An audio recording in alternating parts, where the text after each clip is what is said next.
Hello, evening snacks mini burger செய்யலாம். Mini burger செய்ய குட்டி பன்னு தேவை. குட்டி பன்னு கூட ஒரு ஆனியன், டொமேட்டோ, சீஸு, 2 எக்கு இதை வச்சு மட்டும் சிம்பிளாக வீட்டில் கிட்ஸ்க்கு பண்ணி கொடுக்கலாம்.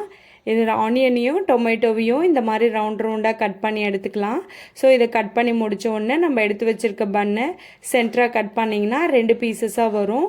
எத்தனை பன்னு தேவையோ அந்த பன்னை எல்லாமே இப்படி சென்டராக கட் பண்ணிக்கோங்க. அது கூட நம்ம ஆம்லேட் போட போகிறோம். ஆம்லேட்டுக்கு 2 எக்கை எடுத்துக்கோங்க, ஏன்னா ஆம்லேட் திக்காக வரும். பன்னோட சைஸ்க்கு ஆம்லேட்டை கட் பண்ணி எடுத்துக்கலாம்.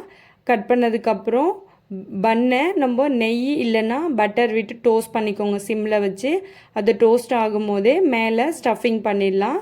ஸ்டஃபிங் பண்ணும்போது first cheese, egg, onion, tomato இதெல்லாம் வச்சு ஃபில் பண்ணிவிடுங்க. ஃபில் பண்ணதுக்கப்புறம் இன்னொரு சைடில் இருக்க பன்னை எடுத்து அதோட க்ளோஸ் பண்ணிட்டிங்கன்னா மினி பர்கர் ரெடி ஆகிடும்.